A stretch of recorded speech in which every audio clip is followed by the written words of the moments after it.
Welcome to Elegant Mom. Today we're going to be making ziti geared towards kids. So what you'll need for this recipe is pasta, your favorite jarred sauce, mozzarella cheese, Parmesan cheese, sour cream, salt, onion powder, garlic powder, oregano, pepper, and ground beef. And that's pretty much it for everything. So the amounts will vary depending on how much you're making. So I'm making 2 9x11 trays today. The mom tip I have is that if you're making something your kids like, always make more, and then you can meal prep the rest and put it in little containers. So when you don't have time to cook, then you could just take that out and it's a quick dinner, and you know they already like it and it's home cooked. So the first thing we're going to do is cook the pasta according to instructions. Now I'm making a lot of baked ziti, so this is 2 pounds. So I'm just going to go ahead and cook this according to the directions.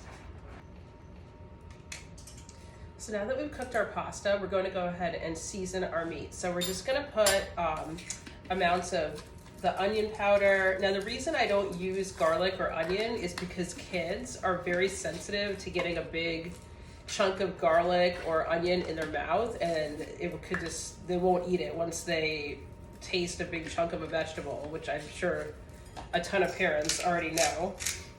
So we're just gonna season our meat, and that's just like as much as you would like to put in. I'm just putting a little bit of everything in. The ground beef,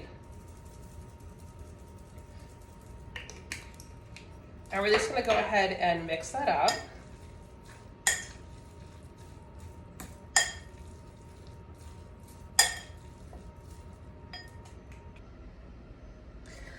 So the next step we're gonna do is add our ground beef to our pan. So we're going to make kind of like a bolognese sauce in the pan. So it's gonna be a medium heat, and we're just gonna add our ground beef on medium heat.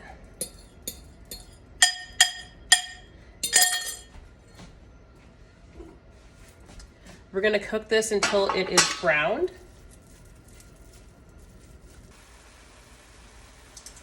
So our beef is browned, so I am going to add our sauce to it. Now this beef is very lean, so I'm not going to drain it, but I'm just gonna add our favorite sauce to it.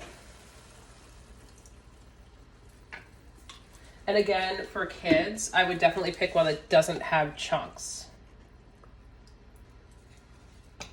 So we're just gonna mix that around, and then we're gonna let this simmer for about 15 minutes until all the flavors get in the meat sauce. So now our sauce is done, and we're gonna start loading the ziti into the pan. So the first layer is going to be a layer of pasta, and then you're gonna think about it as like you're layering a cake. So the next layer is going to be the sour cream. So we're just gonna put a nice layer of the sour cream.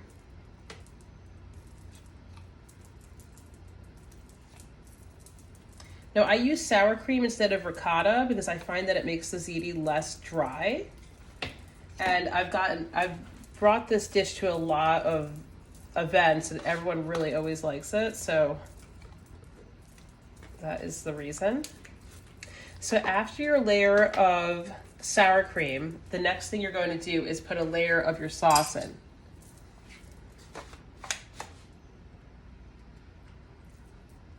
Now you can do as much or as little as you want, and if you have leftover, you can just save it to make a bolognese sauce later.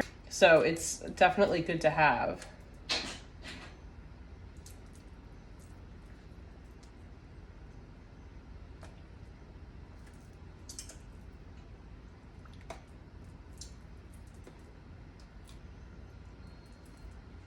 Okay, so the next layer is going to be Parmesan cheese.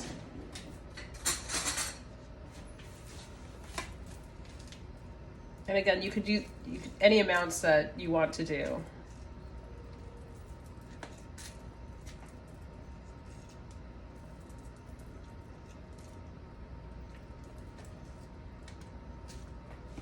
And the last layer is going to be the mozzarella.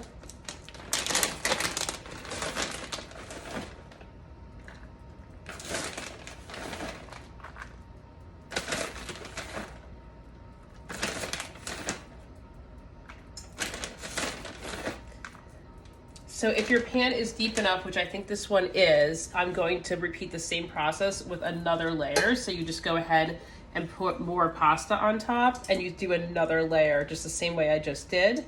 And I'm gonna do that for the other pan.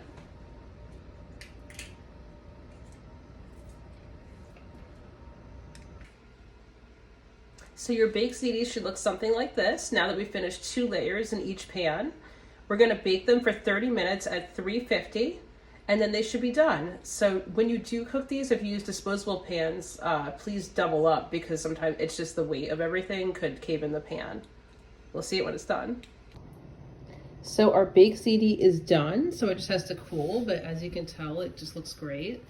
And this is actually for my daughter's birthday. She asked me to cook this, and so it's ready to go. Thanks for watching.